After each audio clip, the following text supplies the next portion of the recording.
نبوی پیشن گوئی۔ حضور صلی اللہ علیہ وسلم نے پیشن گوئی کرتے ہوئے فرمایا تھا کہ میرے بعد خلافت راشدہ علی منہاج النبوہ کا دور چلے گا،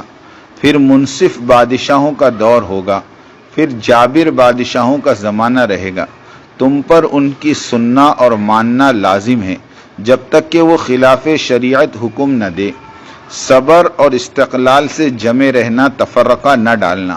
اور پھر آہستہ آہستہ دین پھیلے گا اور خلافت علی منہاج النبوہ کا دور شروع ہوگا۔ فائدہ: اس حدیث میں امت مسلمہ پر پیش آنے والے ادوار کی خبر دی گئی ہے اور انہیں حکم دیا گیا کہ کوئی بھی دور ہو مگر تمہاری اجتماعیت کسی حال میں ٹوٹنے نہ پائے۔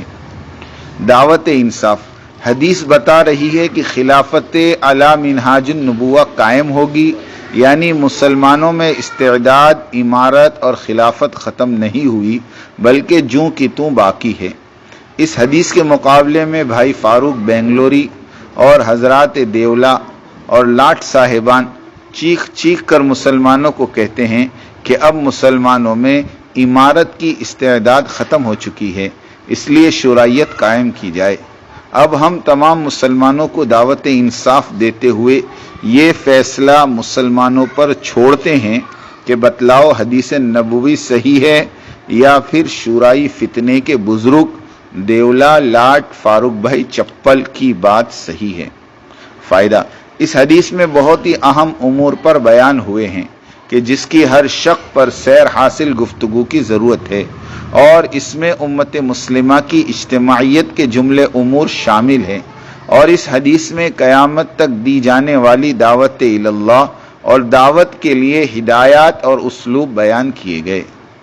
فائدہ: ملاحظہ فرمائے کہ مذکورہ بالا ساری حدیث میں امارت، بادشاہ، جابر، حکمران جیسے الفاظ ملیں گے، ڈھونڈنے سے بھی لفظ شورا نہیں ملے گا، اس لیے کہ سنو اور اطاعت کرو کا اطلاق ایک نفر اور ایک شخص پر ہی ہو سکتا ہے، وہ ہے امیر، جس کی سنی جائے اور مانی جائے۔ جو امیر ہو یا بادشاہ ہو، اسی کا حکم مانا یا ٹھکرایا جا سکتا ہے۔ 10، 20، 100، 50 آدمیوں کی شورا پر سنو اور مانو کا اطلاق کس طرح ممکن ہے؟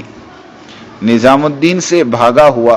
شورائیوں کا باغی گروپ امیر اور امارت،